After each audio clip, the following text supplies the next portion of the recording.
خلاص يا اخواني بنسكر موضوع فيلم حياة الماعز هذا. وصلناه الى قمته، وصلناه الى الشهرة اللي هم يريدوها وجني الاموال كله على اساس اللغط اللي صاير هذا والتحسس اللي صاير، والمملكة ورايتها فوق يعني ما دور ولا فيلم يزعزع من مكانة المملكة العربية السعودية واهلها في قلوبنا نحن. مستحيل فيلم هذا يروح ويجي غيره. ومهما حاولوا الناس اللي ينتجوا مثل هذه الافلام ولا بينتجوا قدام، ما راح يحرك فينا شعره من محبة المملكة وافتخارنا واعتزازنا فيها وفي اهلها يعني. خلاص نطويه. صحيح انه واحد يعتب بعض الاحيان، احنا يمكن حتى نفس الممثل العماني الدكتور طالب البلوشي كان في مسلسل عمان في التاريخ، وكان يتكلم عن الحقبة الصعبة اللي مرت فيها عمان قبل حكم والدنا السلطان قابوس، وكيف يعني اخوانه لجوا وراحوا الى الخليج يشتغلوا، لانه كله في عمان في ضيق وممنوع العمل وممنوع الرزق، ومن الساعة كذا ممنوع تطلع من بيتك وما تشغل اليتات يعني. هو بنفسه الدكتور طالب البلوشي يتحدث عن الوضع اللي كان في عمان، وهو عماني يعني، وما خذينا شيء ولا زعلنا يعني.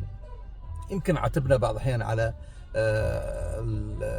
الإنتاج الكويتي كمسلسل كان معرض في رمضان قبل كم من سنة، لأنه في ممثل عماني ما يحضرني اسمه صراحة، له كل الاحترام، رجل ممثل قدير بعد يعني في عمان، والدور ما عجبنا نحن كعمانيين. لكن ما عتبنا على الكويت كدولة ولا على شيوخها وأمرائها والشعب والمجتمع الكويتي. عتبنا على أنه هذا المسلسل كمنتج للمسلسل هذا أو المؤلف أنه ما يحتاج كنا نذكر هذه القصة يعني.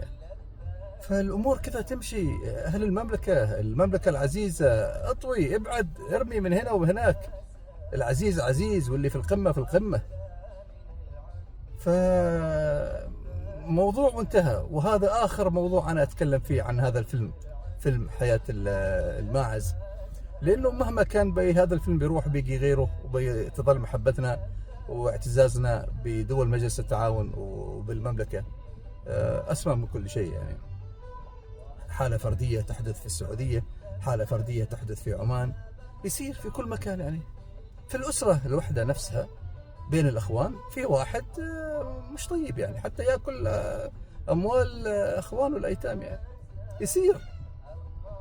فالدول ما تتأثر، الدول اللي عندها قاعدة وقوية وعندها ركيزة كبيرة ما تتأثر بدور ولا بفيلم يعني. تحياتي للجميع.